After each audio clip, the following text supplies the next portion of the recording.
오늘 비가 많이 와서 교회 오실 때 많이 힘드셨죠? 또 멀리서 운전해서 오시는 분, 버스 타고 지하철 타고 오시는 분, 가까이 있으니까 뭘 타기는 뭐해서 걸어오시면서 신발 옷 다 젖으신 분.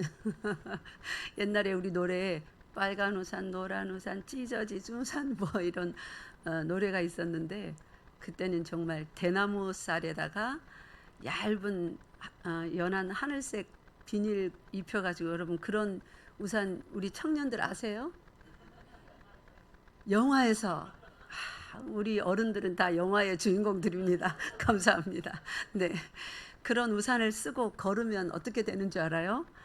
이 우산을 쓰고 걸으면 바람이 안 불 때는 이렇게 한 걸음 한 걸음 걸을 때마다 대나무 쌀과 비닐루가 제대로 밀착이 안 되니까 펄럭 하면서 온 바람을 그 비닐루가 다 맞아서 이 바람 소리를 펄럭거리며 냅니다.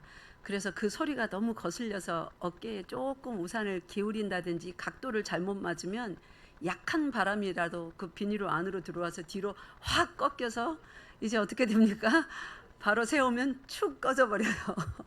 그런 경험 다 있으시죠? 그런 우산을 쓰고 다니던 시절이 생생하게 기억되는 바로 어제 같은 시절인데, 오늘날은 도시에 사는 사람들은 비가 와도 별로 비 맞을 일이 없습니다.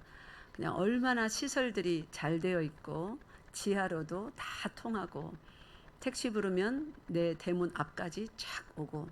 저는 비 오는 날 제일 화났던 게 간신히 교복을 말려서, 여러분 옛날에는 옷 말리는 거 쉽지 않아요. 옷을 비 오는 날이면 옷에서 무슨 냄새가 나요? 말렸는데 아주 고약한 아주 시궁창 같은 냄새가 나는 옷을 여러 번 입고 다녔습니다. 환기도 잘 안 되는 환경에, 또 옛날에는 목욕도 잘 안 하고 사람은 가족은 많으니까 집안 자체 식구들에서부터 나는 냄새가 좋지 않습니다. 거기다가 유난히 옛날에는 냄새나는 음식이 많아요. 그죠? 화장실 냄새 비슷한 그런 음식이 옛날에는 많습니다. 그러니까 집안 냄새가 아주 퀴퀴한데, 그 창문 시설도 변변찮아서 비 오는 날 환기도 못합니다. 그러니 옷을 말리면 고약한 냄새가 나요. 근데 어찌어찌 말려가지고 주름 좀 펴서 입고 딱 나갔는데 어떻게 됩니까? 차가 옛날에는 사람을 배려하지 않습니다. 뭐 인권 이런 거 생각할 수도 없습니다. 쫙 가요. 그럼 막 여기까지 흙탕물이 그 튀깁니다. 잘 질까요? 잘 안 져요. 그냥 그걸 입고 학교 가는 거예요.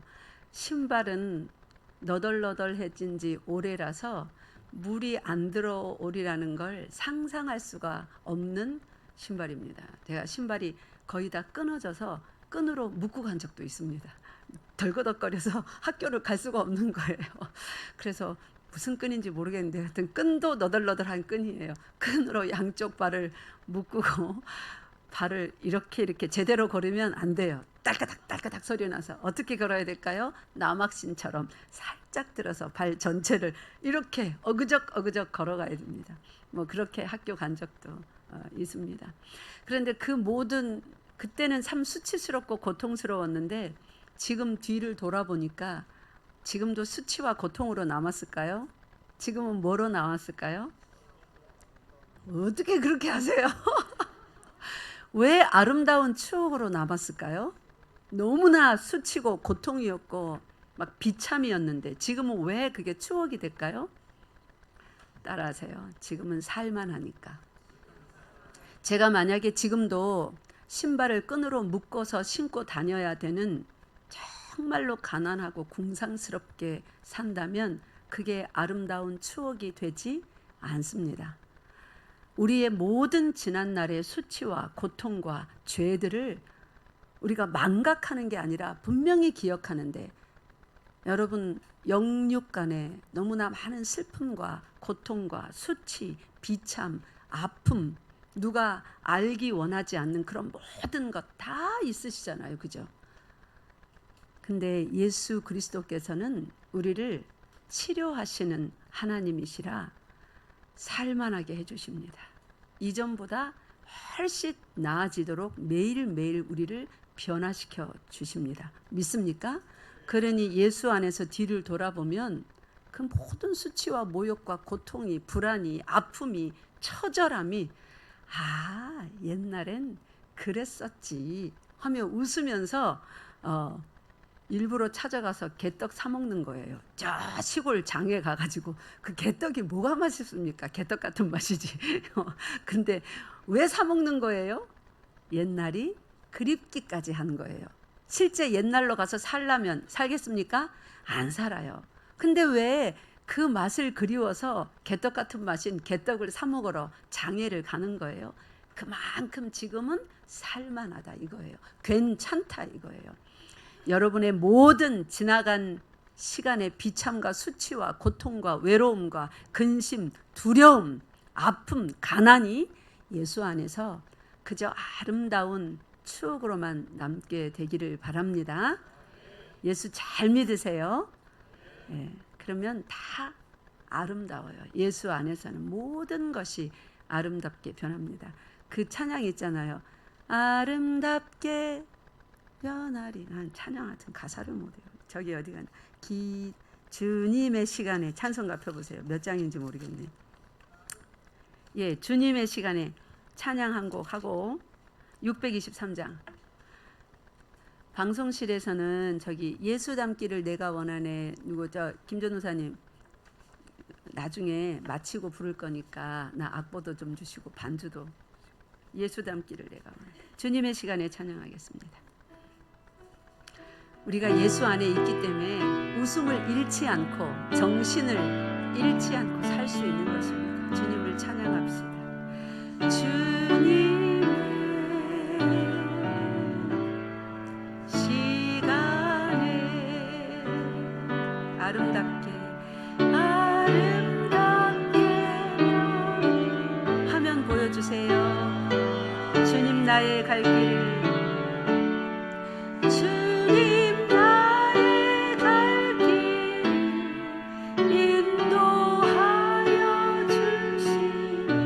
뜻을 따라서 살리라 결단하시기 바랍니다.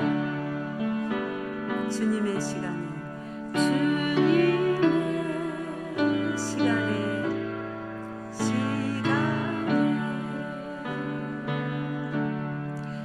아름답게 모든 것 변하리. 나의 정성 다하여 주를 찬송하오니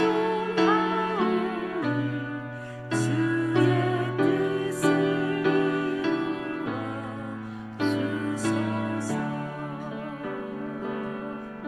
하나님이 우리 속에서 지금 현재에 일하시면서 어떻게 일하시냐면 여러분의 현재의 지금 이 시간이 왜 소중하냐면 우리는 과거를 손댈 수가 없어요.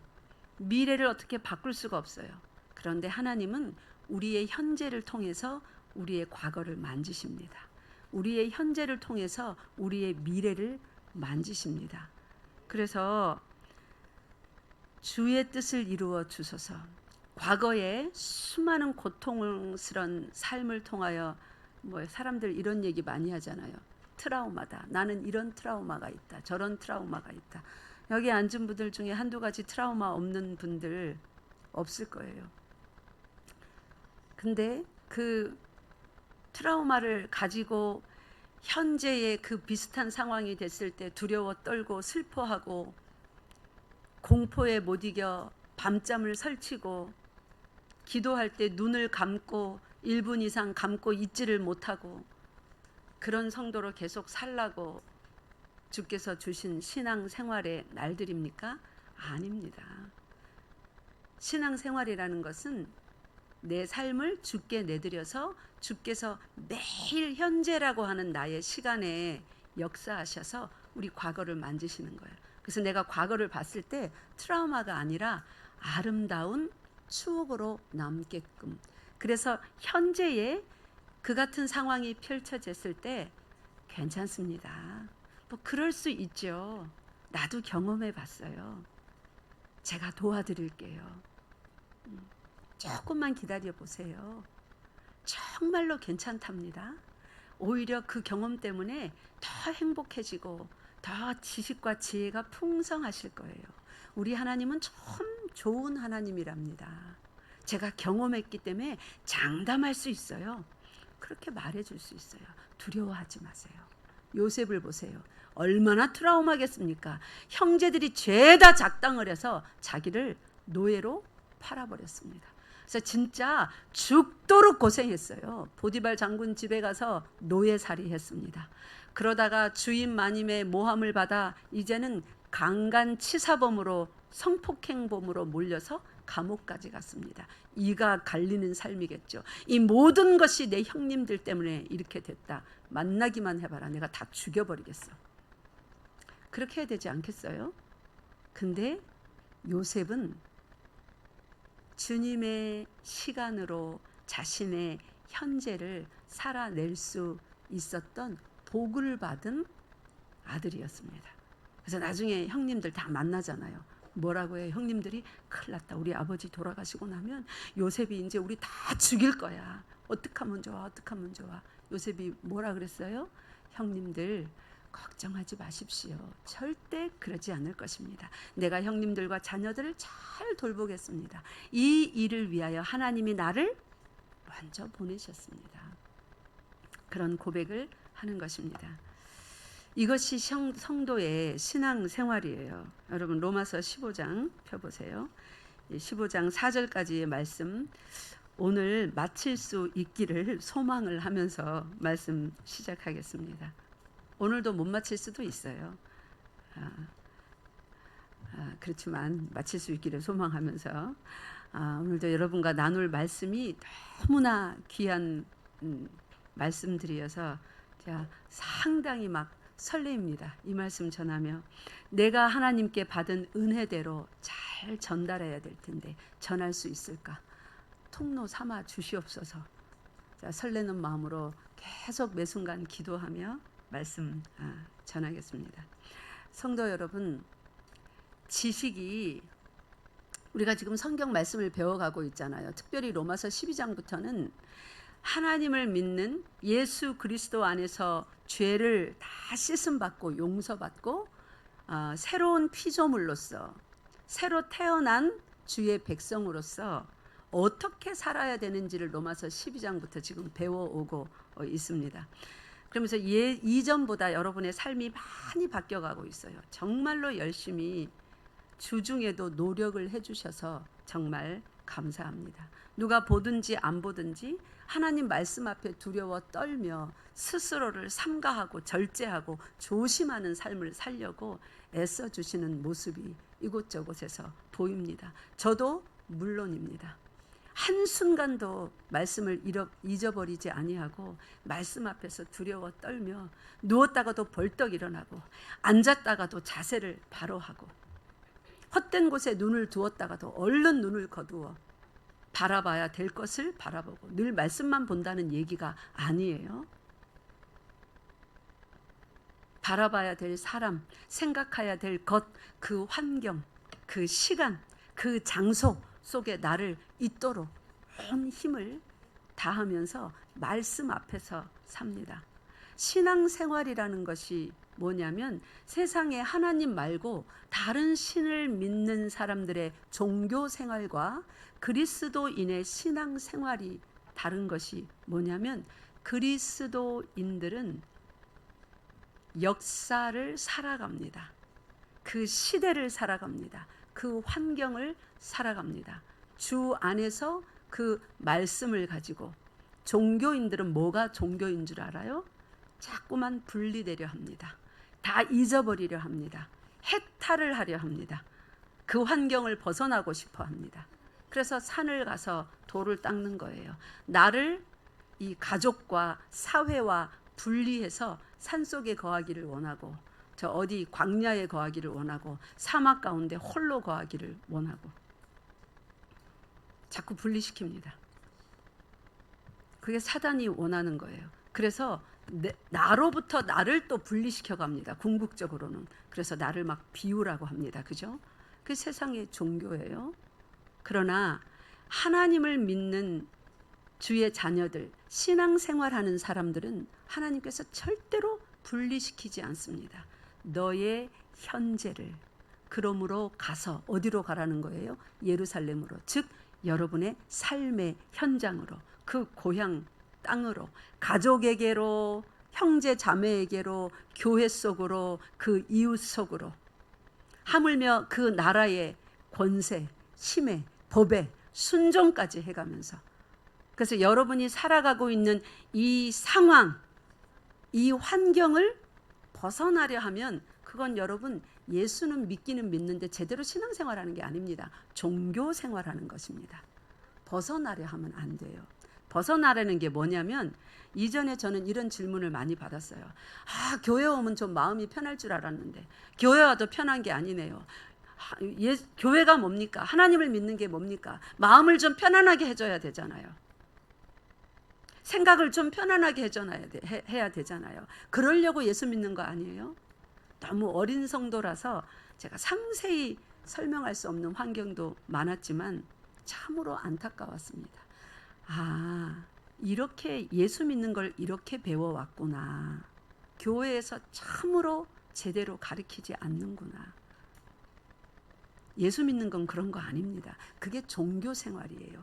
예수 이름으로 종교생활했기 때문에 인본주의적인 교육만 팽배한 세상에서 살다가 그 교육 컨셉 그대로 교회 안에서 살면서 신본주의의 말씀 중심의 가르침을 받지 않다 보니 교회에 오면 마음 편한 곳인 줄 알아요. 생각 편한 곳인 줄 알아요. 아니요. 교회 안에서건 밖에서건 우리는 우리가 처한 그 환경, 상황, 우리의 삶, 그 테두리 안에서, 그 범주 안에서 예수 이름 붙잡고 말씀 붙잡고 씨름하면서 승리해내야 돼요. 누구의 영광을 위하여? 하나님의 영광을 위하여. 그것이 신앙생활이라고 합니다. 그것이 자기를 부인하는 삶입니다. 마음 편하라고 예수 믿는 거 아닙니다. 마음 편하려면요, 예수를 안 믿어야 돼요. 그래야 터치를 안 받아요. 욕을 하건 말건, 밤새도록 음란한 동영상을 보건 말건 누가 뭐라 그래요. 근데 예수 믿으면요, 아무도 안 보는데 누가 뭐라 그래요? 내 속에서 하나님이 계속 간섭하십니다. 예수 믿는 건 마음 편하려고 믿는 게 아니에요. 예수 믿는 건 뭐 하려고 믿는 건가? 그러니까 나중에 봅시다. 오늘 결론으로서 예수 믿는 게 뭔지도 모르고 이렇게 예수 믿으면서 마음 편하게 살다가, 정신 편안하게 살다가 나중에 천국까지 가려 하는 교회 안에 들어와 있는 이 잘못된 가르침과 생각과 성도들의 태도들, 끝까지 이기적으로 예수 그리스도로부터 유익만 뽑아내려 하는, 이것이 무슨 신앙생활이냐면 나에게 최적화된 신앙생활, 그걸 다 원하는 거예요. 다 나에게 최적화된 맞춤 서비스하는 신앙생활을 원합니다. 그러니 어떤 잘못된 목사들은 어떤 설교를 할까요? 그런 설교 여러분 이전에 많이 종종 이곳저곳에서 들어봤을 겁니다. 성경에도 그런 말이 있습니다. 이런 설교를 한다고. 어떤 설교를 해요? 따라하세요. 사람의 귀를 간지럽혀주고 사람의 마음을 좋게 하는, 사람의 마음을 시원하게 하고 사람의 귀를 간지럽혀서 듣고 싶은 소리만 하는. 그래서 죄를 꾸짖지 않습니다. 성경 말씀대로 바로 신앙생활하지 못하는 그 삶을 꾸짖지 않습니다. 어떻게 말합니까? 참 일주일 동안 고생했지요. 하나님이 다 복 주실 것입니다. 헌금하십시오. 하나님이 11조 하면 올해에 10배로 갚아주실 것입니다. 뭐 이따위 소리 하는 거예요. 솔로몬이 천번 제사를 드려서 그렇게 복을 받았습니다. 자, 여러분 천번제 해보십시오. 천번제를 솔로몬처럼 하려면 소를 1000마리 끌고 와야죠. 소 1000마리 값을 바치든가요. 그것도 아니면서 봉투에다가 1000원짜리 5000원짜리 넣어갖고 1000번을 내니까 얼마나 골치 아픕니까? 헌금 개수하는 사람들. 한꺼번에 좀 내든지 그러려면. 그 종교 생활을 하는 거예요. 나에게 최적화된 맞춤 서비스. 아, 직장이 그렇습니까? 염려하지 마십시오. 좋은 직장 줄 것입니다. 올해에 1,000만 원 헌금해 보십시오. 그러는 거예요.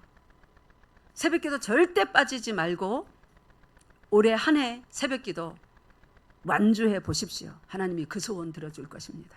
이따위 소리 하는 겁니다. 하나님은 그러려고 계신 하나님이 아닙니다.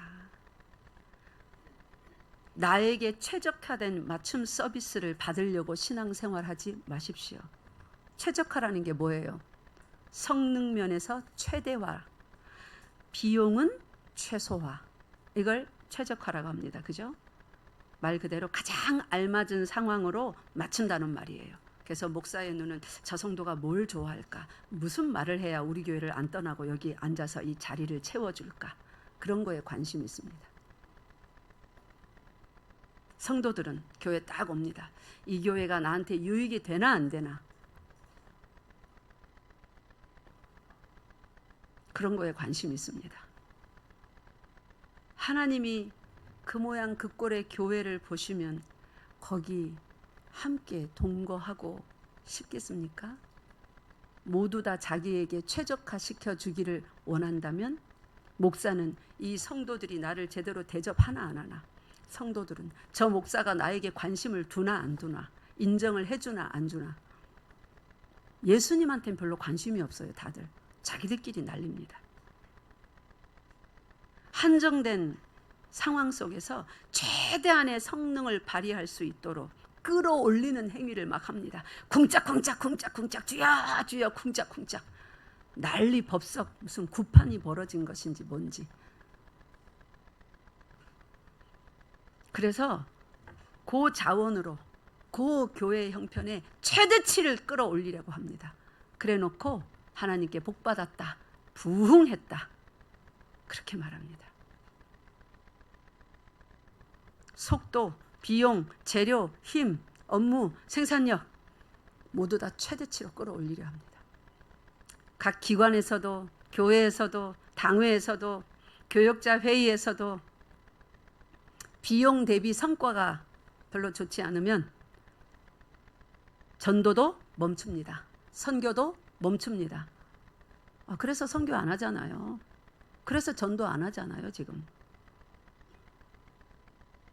그래서 교회 매주 찾아오면 돈 안 주잖아요. 내쫓아 버리잖아요. 지난주도 와서 돈 줬는데 또 오라고 합니까? 지난달부터 지금 몇 주째 지금 계속 옵니까? 돈 달라 합니까? 비용 대비 효과가 별로라는 거예요. 교회 와서 예배도 한 번도 안 드리는 주제에 매주 와갖고 돈 달라 한다고. 가십시오. 제가 신학교도 가기 전에 어떤 노숙자가 막 아주 구린내를 풍기면서 술이 거나하게 취해서, 제가 그때 영어 예배밖에 없었으니까 영어 예배 드리는데 딱 저 뒤에 앉아서 예배를 드리는데 옆에 성도들이 이랬습니다. 냄새가 진동을 하기 시작. 제가 극진히 대접을 했습니다. 마치고 그분이 그러더라고요. 제가 오늘 저녁에 여러 교회를 갔습니다. 점심때부터 찾아다녔는데 다 쫓겨났대요. 돈을 주기는커녕 빨리 나가시라고. 서창 요 지역의 교회를 다녔겠죠.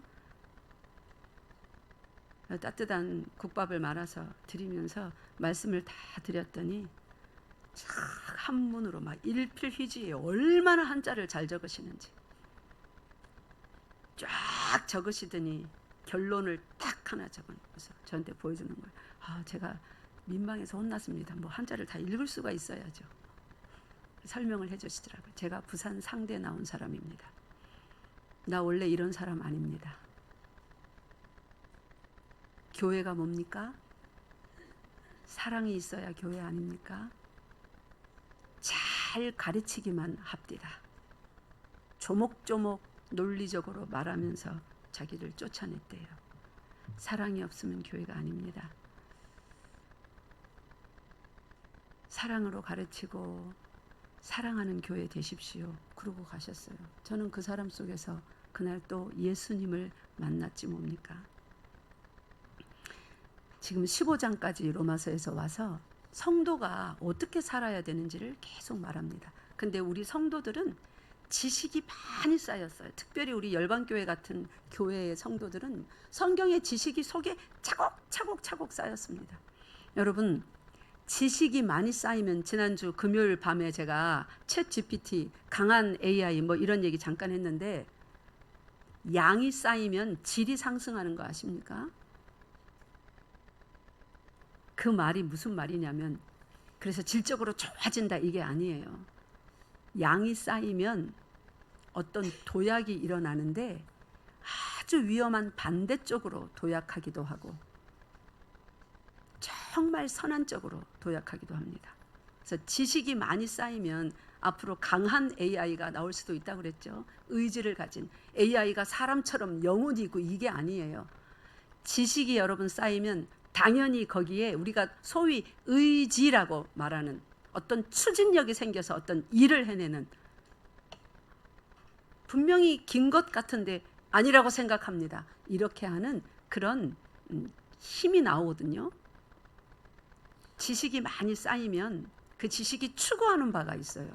그 사람이 추구하는 게 아니라 그 사람 속에 쌓인 지식이 추구하는 바가 생겨서 그 사람을 그리로 끌고 갑니다.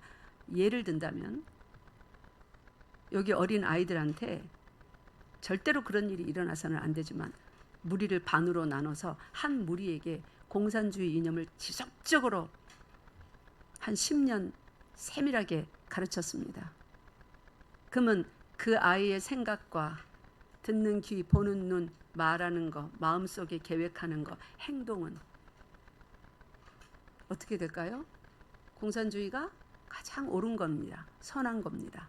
누가 그 아이를 끌고 가요? 이제 그 안에 들어간 지식이, 데이터가 쌓이면, 지식이 쌓이면 그 지식이 사람을 끌고 가는 거예요. 그래서 아무거나 배우면 안 되는 겁니다. 세상 속에 살면서 많이 배우는 게 좋은 게 아닙니다. 적게 배워도 배워야 할 것을 배워야 됩니다. 여러분 자녀들이 학교에서 배우는 것에 관심 가져야 돼요. 신경 써야 됩니다. 그래서 성경을 배우는데 지식만 잔뜩 넣어가지고 거기에 사랑이 빠지면 어떻게 되는 줄 아세요? 딱 보고 이렇게 하세요, 저렇게 하세요, 그거 틀렸어요, 이렇게 해야 됩니다. 아 형제님 그러시면 안 됩니다. 여기서 이러시면 안 됩니다. 이걸 하는 거예요. 잘 가르칩니다. 가르치는 그것으로 형제를 따라하세요. 망하게 할 수 있습니다. 망하게 하려고 그렇게 했나요? 아니잖아요. 성경의 지식의 말씀인데 원수를 사랑하라 했는데 왜 사랑하지 않습니까? 아, 저 사람이 나를 이렇게 힘들게 했어요. 그래도 사랑해라 했으니까 사랑해야죠. 용서하세요. 그래야 하나님이 기뻐하십니다. 제 말 틀린 거 있어요, 없어요? 틀린 거 없습니다. 성경에 그렇게 기록되어 있잖아요. 근데 이렇게만 하면 그 형제를 망하게 할 수 있다는 거예요. 그게 지식의 위험성입니다. 지식은 예리합니다. 칼입니다. 베어서 죽여버릴 수 있어요. 그래서 로마서 12장부터 지금 그 지식이 참된 지식이 되려면 어떻게 우리 속에 쌓여야 진짜 지식이 돼서 사람을 살릴 수 있는가, 예수께로 인도할 수 있는가, 그거를 로마서 12장부터 지금 계속 말씀하고 있는 거예요. 그래서 제가 참된 믿음, 참된 지식이라는 제목으로 말씀을 여러 주간 설교했던 겁니다.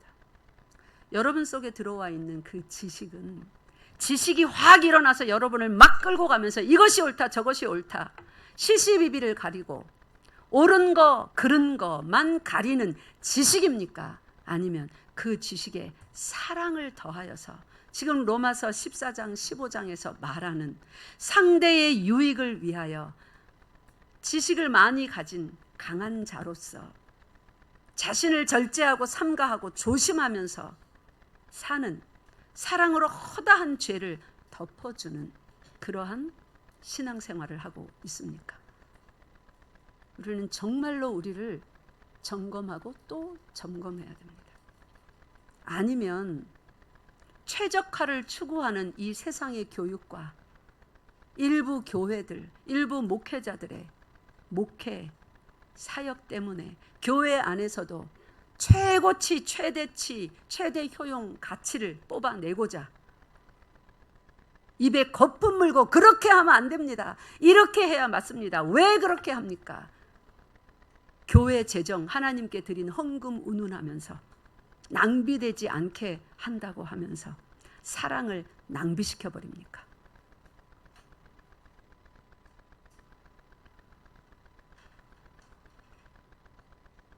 여러분, 최적화 교육 하지 마세요. 최적화의 삶을 살면서 그게 이 세뇌가 되어 있는 사람은 자녀들에게 이렇게 말합니다. 빨리 안 일어나? 내가 너를 위해서 얼마나 수고하는데, 너 학교 보내고 학원 보내느라고 내가 얼만큼 돈을 들였는데 이따위로 할 거야? 부부간에 내가 당신을 위해서 얼마나 희생했는데 나에게 이런 식으로 하면 되겠니? 들인 시간이 얼만데 공이 아깝다. 이것밖에 못해? 다 너 잘 되라고 하는 건데. 자식들은 뭐라고 하는 건 속으로 뭐라고 하는지 아세요? 아실 겁니다. 잘 되라고 그렇게 하지 마시고 내가 잘 되길 원하시면 차라리 아무 말도 하지 마세요. 아무것도 하지 마세요. 자식들은 속에서 그렇게 외치면서 그냥 내 말 한마디만 들어주세요. 참 힘들었겠구나. 그 말 한마디 해주세요. 어떤 자매가 와서 오래전에 있었던 일인데 막 엉엉 울면서 선생님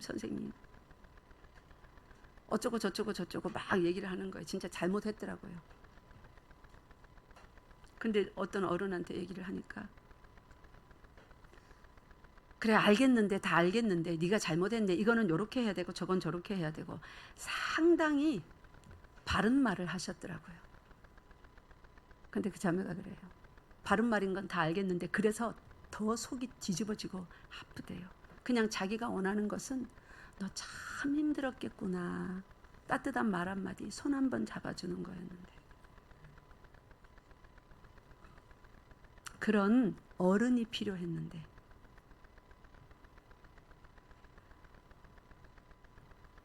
여러분, 이 시대에 참된 어른이 있습니까? 여러분은 어른입니까? 누가 어른입니까? 네? 누가 어른이에요? 어른이라는 말이 얼우다라고 하는 동사에 니은 붙여서 나온 말이래요. 얼우다가 뭐냐면 몸을 합하는 거, 즉 결혼하는 거예요. 그러니까 몸과 마음이 성숙하여져서 마음껏 사랑할 자유를 가지고 사는 거. 사랑할 자유. 그리고 자기가 사랑한 사람에 대해서 끝까지 책임을 지는 거. 그게 어른이랍니다. 우리 시대에 어른이 있나요? 누가 끝까지 그 사랑에 대해서 책임을 지든가요? 모두 다 사랑해서 결혼해놓고 이혼 한번 꿈꾸지 않은 사람이 어디 있나요? 어른이 없습니다. 어른은 우리 하나님뿐입니다. 교회 안에 끝까지 사랑으로 내가 책임져 줄게. 괜찮아. 그런 말 하는 어른이 어떤 상황이든 불구하고 장발장이 은초 때 훔쳐갔을 때 그 신부가 진짜 어른이에요. 내가 준 겁니다. 아니 저 도둑놈 잘 잡았다. 지금 교회 안에는 그런 사람만 많지 않습니까? 감히 말이야 하나님께 예배 드릴 때 쓰는 저 성물을 훔쳐내다니.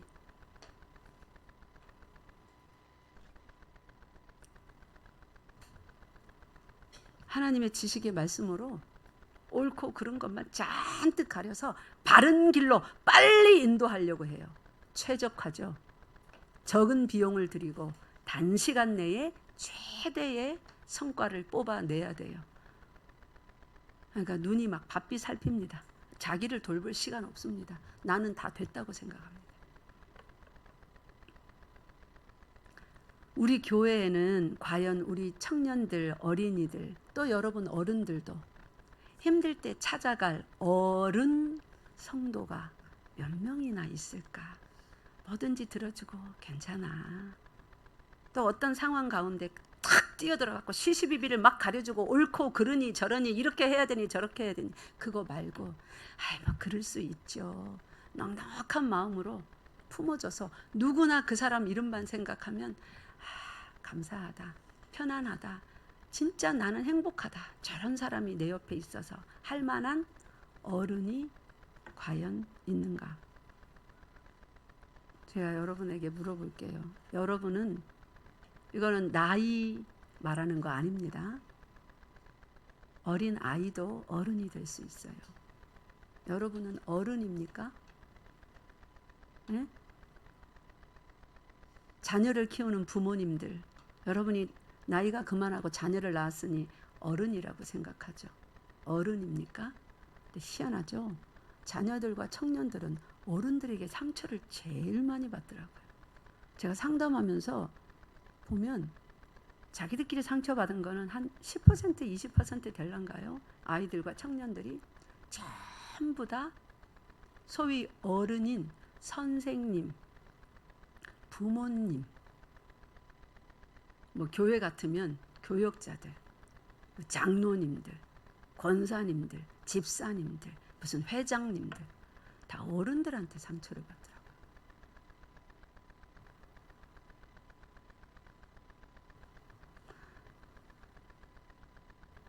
지금 로마서 12장부터 계속 배워오고 있는 이 말씀, 오늘 제목이 세 번째입니다. 우리의 교훈을 위해 기록된 것. 여러분 본문 15장 3절 4절 2절 읽겠습니다. 시작. 그리스도께서도 자기를 기쁘게 하지 아니하셨나니 기록된 바 주를 비방하는 자들의 비방이 내게 미쳤나이다 함과 같으니라. 무엇이든지 전에 기록된 바는 우리의 교훈을 위하여 기록된 것이니 우리로 하여금 인내로 또는 성경의 위로로 소망을 가지게 함이니라. 아멘. 그리스도께서 지금 15장 1절 2절에서 우리 보고 믿음이 약한 자의 약점을 담당하래요. 그냥 품어주렵니다. 그렇게 하시면 안 되고 저렇게 하시면 안 되고 이렇게 하셔야 되고 신앙생활한 지 이제 1년인데 2년인데 10년인데 직분이 그만한데 그렇게 하지 말고 연약하게 보이거든 내 약점으로 내 잘못으로 품어서 담당해 주세요. 다른 말씀에는 약한 자의 짐을 내가 대신 져주랍니다. 제가 지난주에 오후 예배 때 좀 조마조마한 일이 있었어요. 그래서 제가 가만히 지켜봤습니다. 우리 교회가 얼만큼 성숙을 했나, 내가 조마조마하는 일이 또 일어나나.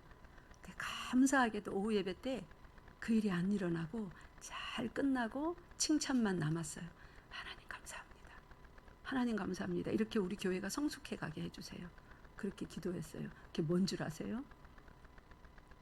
지난주에 우리 엘빈 씨 집사님이, 엘빈 컨스탄틴 집사님이 여기 나와서 뭐 하셨어요? 말씀 전했죠. 여러분 그 바지 기억합니까? 구멍이 이만큼 난 찢어진 바지 입고 왔죠. 보통 교회 같으면 난리가 납니다. 저한테 막 항의 올 겁니다. 그리고 그 집사님에게도 아니 말이야 세상에 말씀 전하러 나오면서 찢어진 바지 입고 말이야. 그래갖고 되겠어요? 물론 안 되죠. 근데 성경에 찢어진 바지 입지 말라는 말씀이 없어서 안 되는지도 모르겠습니다. 근데 엘빈 집사님은 왜 그렇게 입고 온 줄 아세요? 그의 자세로는 자신이 굉장히 이렇게 외모적으로 미적으로도 감각이 센스가 있는 분이에요. 제일 좋은 것, 멋진 것을 입고 온 것입니다. 근데 옛날에는 우리 교회가 막 좀 성숙하지 못해서 그런 말들도 있어요. 근데 그 모습을 보면서 모두가 느낀 것 같아요. 아, 오늘 설교라고 제일 좋은 것, 자신이 제일 멋지다고 보이는 것, 또 좋아하고 아끼는 옷을 입고 왔구나. 적절한 때가 올 때까지 기도하며 기다리자. 그런 마음을 모든 성도들이 가져주셨던 것 같아요. 그래서 아무도 그 사람에게 직접적으로 얘기하거나 아니면 저에게 항의하거나 그런 분이 없었던 것 같습니다. 여러분, 이게 상대의 약점을 내 것으로 담당하고 내가 더 단정히 입고 그러한 삶을 지속적으로 그들 앞에서 보이는 것입니다. 최적화의 삶, 고효율을 내는 삶, 내가 투자한 대로 다 최대치로 뽑아내야 되는 삶. 그런 거 살려고 너무 애쓰지 마세요. 젊은이들이 그런 말 많이 하더라고요. 삽질한다는 말. 여러분, 삽질한다는 게 뭘까요? 예? 엉뚱한 짓 한다는 거예요. 저 또 삽질한다. 엉뚱한 짓 한다는 거예요.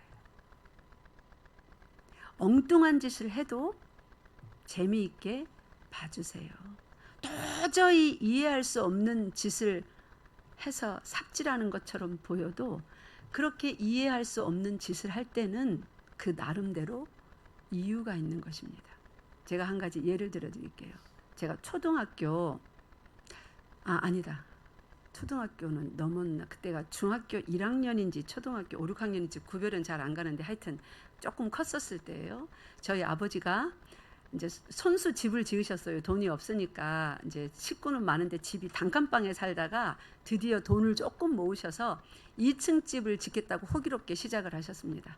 그래서 우리 아이들이 7이잖아요. 노동력이 얼마나 많습니까? 우리 엄마하고 아버지하고 9명이 집을 지었습니다. 그 집 짓는 장면에 제가 외부인을 본 기억이 없어요. 지금까지도. 죽도록 일했습니다. 손이 다 까지도록. 그래서 땅 파고 뭐 연탄재 뭐 날르고 막 그 또 이거 벽돌들 또 실어 나르고 그러면서 집을 지어가는데 하루는 1층이 거짐 다 돼서 이제 2층을 지으려고 이렇게 2층 바닥 정도만 이렇게 꼭 옥상 같이 바닥 정도만 해놓았을 때 그때 우리가 이제 동구밖에 큰 나무 밑에서 장판 깔고 자던 시절이었어요. 집이 없으니까 지금 집 짓기 때문에 우리 아버지가 지혜롭죠. 늦은 봄부터 여름에 집을 짓기 시작하신 거예요.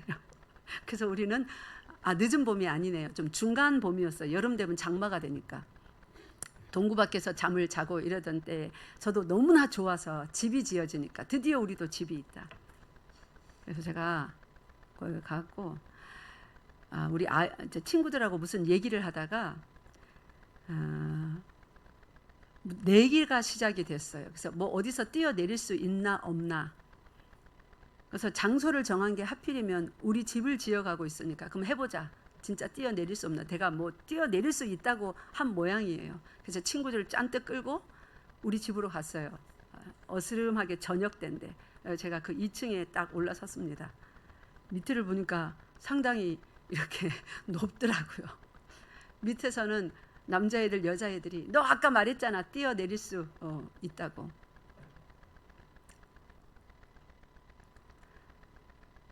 참 엉뚱하죠.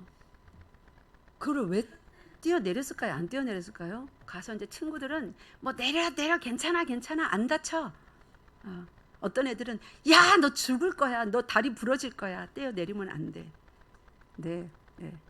올라가서 이렇게 내려다보고 또 들어갔다가 내려다봤다가 들어갔다가 제가 사람들 앞에 뭐 인정받고 잘했다고 칭찬받는 그런 일이 별로 없었습니다.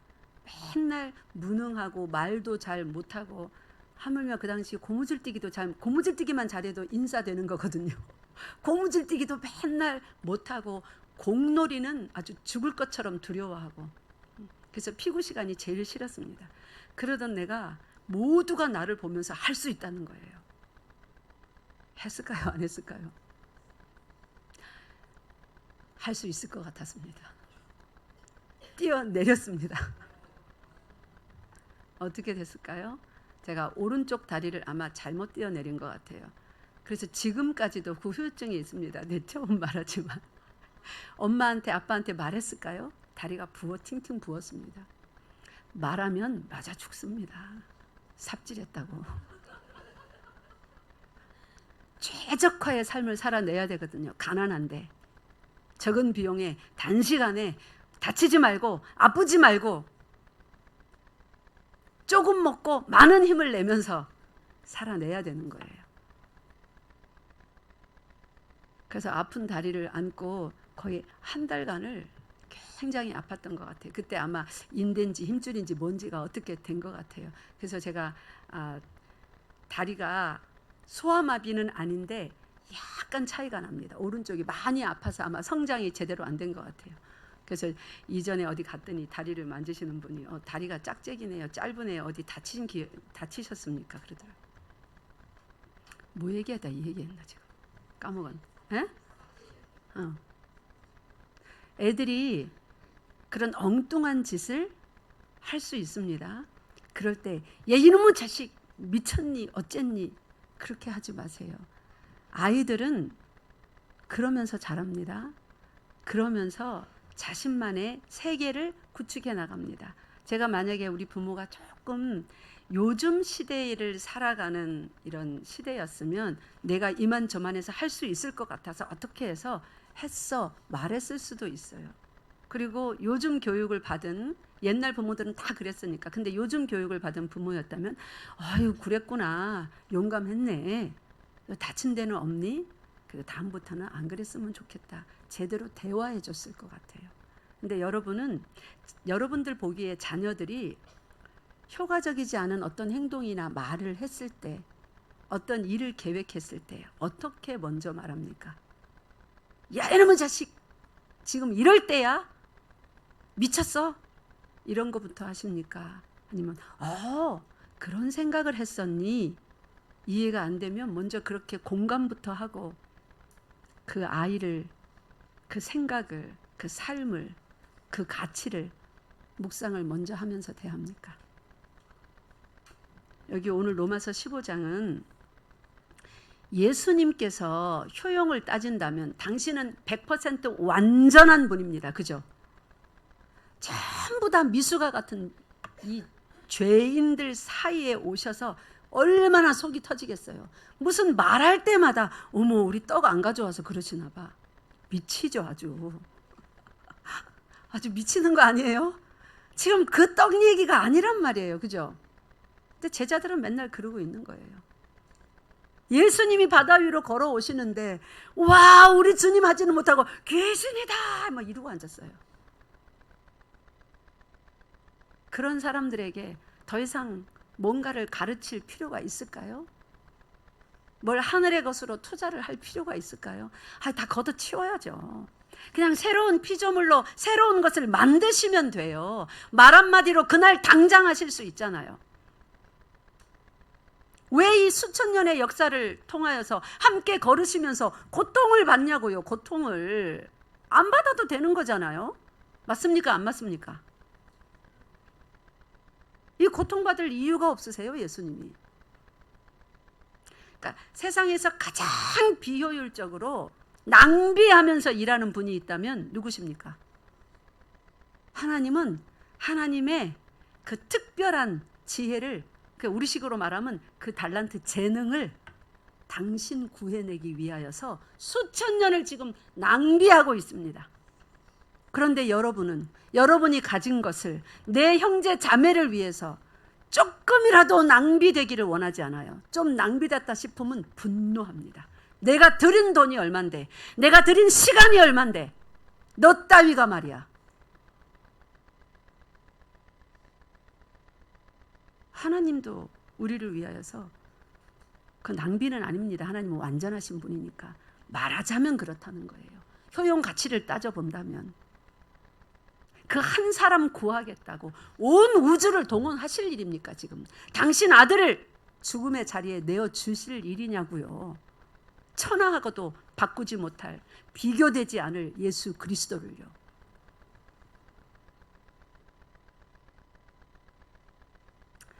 삽질하는 자녀들 품어주세요. 그렇게 똑똑하게 가르치지 마세요. 누가 그렇게 화려한 생일 파티와 선물 사달라고 했습니까? 누가 그 비싼 학원 보내달라고 했습니까? 자녀들 사실 놀고 싶어요. 자녀들 공부는 학원 보내서 하는 게 아니에요. 학원도 물론 보내야죠. 요즘은 학원 안 가면 놀 데가 없으니까 학원 보내지 말란 말이 아니에요. 할 것을 하면서 학원도 보내고. 자녀들은요 자신들과 함께 살아주는 부모를 원해요. 예를 든다면 제가 자꾸 우리 집 얘기해서 죄송하지만 제가 예수 그리스도를 만나고 나서 우리 손주들을 키워갈 때 내 자녀는 진짜 잘못 키웠어요. 그래서 우리 자녀들한테 제가 사과를 많이 했습니다. 제가 실패를 많이 했어요. 근데 예수님을 진짜 만나고 말씀을 깨닫고 나서부터는 실패하지 않습니다. 제법 자녀들과 함께 살아갑니다. 근데 이제 손주들은 다행히도 제가 예수님을 제대로 만난 다음에 태어난 아이들이라서 그 손주들의 모든 삶의 소중한 순간에 제가 함께 살아가려 합니다. 예수님이 나와 함께 살아주는 것처럼. 그러니까 여러분도 그렇게 함께 살아보시라고 예화로 말씀드리는 거예요. 어제 우리 꼬맹이 온유 생일 파티를 했습니다. 여러분, 첫 돌은 화려하게 주고 두 돌 또 어떻게 생일 파티 합니까? 보통 비싼 뭐 선물 사주고 뭐 이렇게 하겠죠. 큰 케이크 사다 놓고. 그 큰 케이크의 의미를 아이가 압니까? 다 먹습니까? 비싼 장난감 사줘봐야 나중에 부모가 내가 너한테 말이야 생일마다 안 해준 게 뭐 있어? 친구들 다 불러줬어. 선물 사줬어. 아이가 알 게 뭐예요? 기억도 못해요. 아이는 무엇을 기억하는 줄 아십니까? 부모의 사랑만 기억합니다. 그래서 제가 어제 기도하면서 이 아이를 어떻게 기쁘게 할까? 저는 유민이나 온유나 우리 교회 다 뭐 정아, 키아나 다른 다 아이들도 하나님 앞에서 사람으로 봅니다. 그냥 애기, 어린애, 아이고 언제 클까? 아니요. 우리 건우, 뭐 김여미 전도사님, 우리 여기에 앉은 뭐 예주 다 하나님 앞에서 나와 똑같은 자녀 사람으로 봅니다. 그래서 어떻게 기쁘게 할까? 제가 그런 생각을 좀 종종 해요. 어떻게 기쁘게 할까? 그래서 어저께 어떻게 했냐면 초콜릿 하나 사고 젤리 하나 사고 땡그란 거 딱 하나, 초콜릿 요만한 거 한 통, 비스켓 하나. 그래서 누군가에게 받은 샤넬 예쁜 그 저기 요만한 손가방에 있어요. 거기다가 예쁘게 넣어서 꽃 한 송이, 꽃도 우리 집에 있는 꽃 재활용 리본을 다시 묶었습니다. 넣어서 예쁘게, 우리 집에는 식탁을 놓을 수가 없어요. 집이 좁아서. 방바닥에다가 식탁보만 놓고 집에 있는 모든 예쁜 초와 꽃과 그거 다 플라스틱 꽃이에요. 갖다 놓고 촛불을 켜고 아이스크림 하나 사다 놓고 우리 딸내미가 아이스크림 요만한 거 하나, 자두 요만한 거 몇 알, 다 물렁물렁 불어 터진 복숭아 2알 들고 왔더라고요.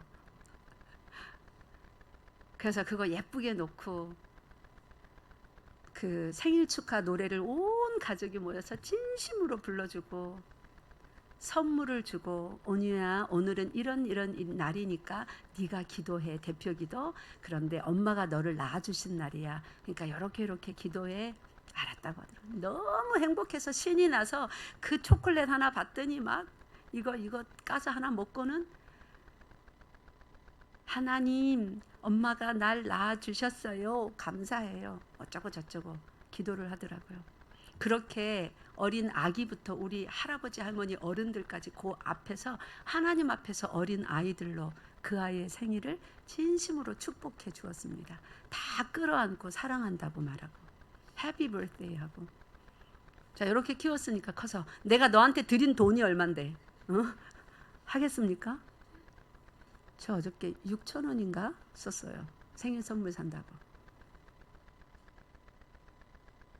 아이들이 그 선물 받고 기분 나쁠 거예요. 에이 이게 뭐야 할까요?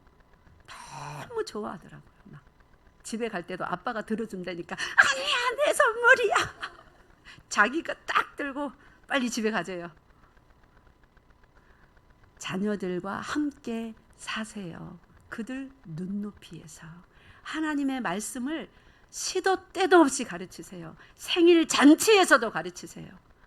생일 축하해, 오늘은 너의 날이야. 아닙니다. 하나님께 감사해야 되는 날이에요.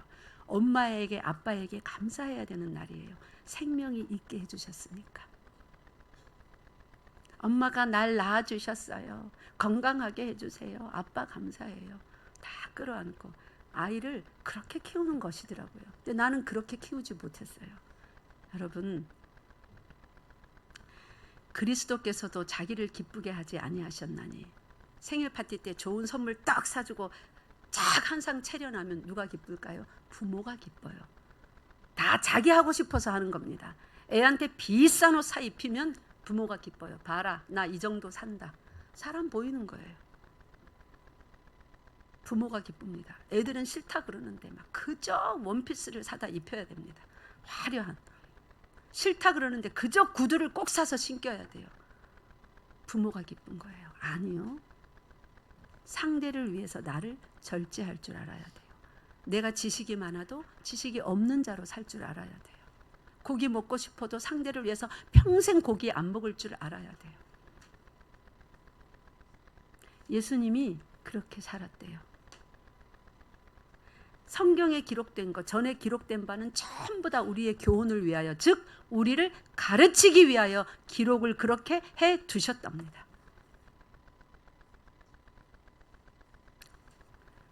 사랑하는 성도 여러분, 오늘도 이 말씀 다 못 마쳤어요. 제가 적어온 거는 하나도 못했어요. 다음 주에 다시 이어가겠습니다. 이번 한 주간 여러분 자녀들을 자식으로만 보지 마세요. 여기 어린아이들 어린아이로만 보지 마세요. 하나님 앞에서 2024년도 7월 14일을 함께 살아가는 존귀한 하나님의 존재들로 보세요. 그러면 어떻게 말하고 어떻게 행해야 될지 우리의 갈 길이 주 안에서, 진리 안에서 밝히 보입니다. 상대를 유익하게 하고 상대를 기쁘게 하는 그런 삶 한 주간 잘 사시기 바랍니다. 예수님도 우리를 기쁘게 하고 하나님을 기쁘게 하기 위하여서 당신의 모든 것을 절제하시고 나중에 희생하시고 나중에 던져버리셨죠. 죽음 가운데로 거기까지 가셨습니다. 예수 나를 오라 하네. 어디로 오라는 거예요? 그 길로 오라는 거예요. 그 길로. 여러분 어른 되시기 바랍니다. 기도하겠습니다. 하나님 아버지 감사합니다. 우리에게 예수 그리스도께서 친히 어른이 되셔서 자유롭게 사랑하시며 책임지셨던 것처럼 우리도 기쁠 때나 슬플 때나 모든 순간에 자유롭게 옆에 있는 모든 사람을 어린아이부터 노인까지 다 사랑해낼 수 있도록 우리 속에 찾아와 주시니 감사합니다. 예수 이름으로 예수의 능력으로 자유롭게 사랑하는 삶 한 주간 잘 살게 하여 주시옵소서. 우리 주 예수 그리스도 이름으로 기도드리옵나이다. 아멘.